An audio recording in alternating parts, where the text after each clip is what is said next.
Coraline was re-released. This is the Neil Gaiman story that was directed by Henry Selick.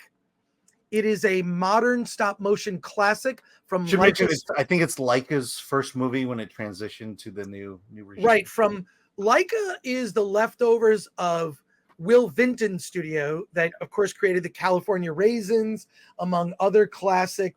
They called it, it was the Claymation Studios, and so that kind of transitioned into Leica was the new company. They're responsible for films that you've seen like Kubo and the Two Strings, and Coraline was their first movie. They also made a film called Paranorman. When this first came out, which was over a decade ago, I loved Coraline. It is not necessarily for young children. It's really scary. I'm a huge fan of stop motion animation. When I was a kid and first started making movies, I made stop motion animated movies. And I made clay animated movies. I was a kid with a Super 8 camera. This re-release of Coraline in 4K, huge success. I went to a 4 p.m. screening at the AMC Burbank 16, and I thought, well, I'm going to be the only person in the theater, packed at 4 p.m. And I noticed there was a lot of people who were young, probably did not see the movie in its original theatrical release, that are now seeing the film. This movie is a cult. It's a classic. Hey, let me tell you, in Orange County, there were 4 AMCs showing Coraline at 4 o'clock and 7 o'clock.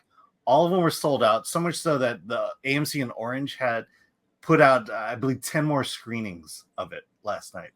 It's blown up. It made, in 2 days of release, 2 days, by the way, 2 days of limited release, Coraline grossed, I have the press release here, almost $5 million in its re-release.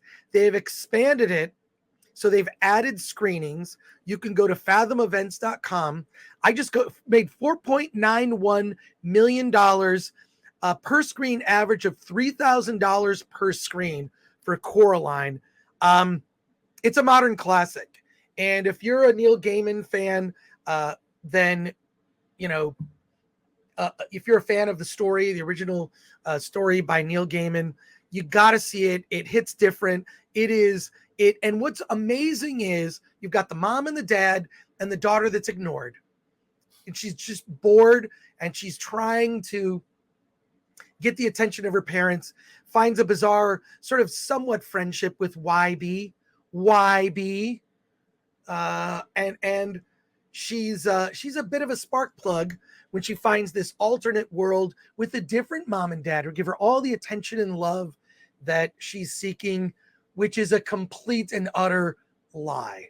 This movie has stood the test of time, which tells me that a lot of modern movies being made today are not going to stand the test of time. And the other films they made on Box Trolls, my daughter's a huge fan of Box Trolls, along with Missing Link. I don't know if people remember that one. But Alan, you saw it with your daughter. What did she think of Coraline? Yeah, well, actually, my daughter watched Coraline many times when it was on Netflix. And so when she heard that it was coming to the theaters, it was like, okay, Dad, you're taking me. And so I took her. And I had a good time. I'll be honest with you.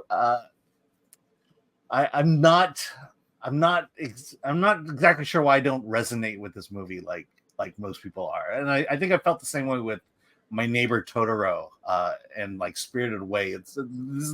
It's these movies that I'm just not quite resonating with. And so I'm trying to ask her, why do you think this movie is so great? And she's having a hard time telling me. I do like stop motion animation, and I will say I liked the fact that this is a 4K release. It looks brilliant on the screen. And 2, I kind of like the raw nature of this. This is not the cleanest of puppets that I've seen, compared to like Nightmare Before Christmas and even Box Trolls and Kubo. I kind of like the fact that this is not as clean as those. But again, I just, people are now criticizing me. I just don't understand why people think this is such a great movie. Well, I love it. I think it's a classic. The all the aspects of her being a young girl who's ignored by her family after moving from Pontiac, Michigan. Oh, I know Pontiac, Michigan, home of the Pontiac Silverdome, which was the previous home of the Detroit Lions. So growing up in Michigan, there were all the dad's wearing a Michigan shirt, U of M. Yeah, this isn't the Normal World podcast. Yeah. Exactly. Yes, I was on Normal World, and we talked quite a bit about Michigan stuff, but really, really just loved it. It is still in re-release, and the 4K looks chef kiss beautiful.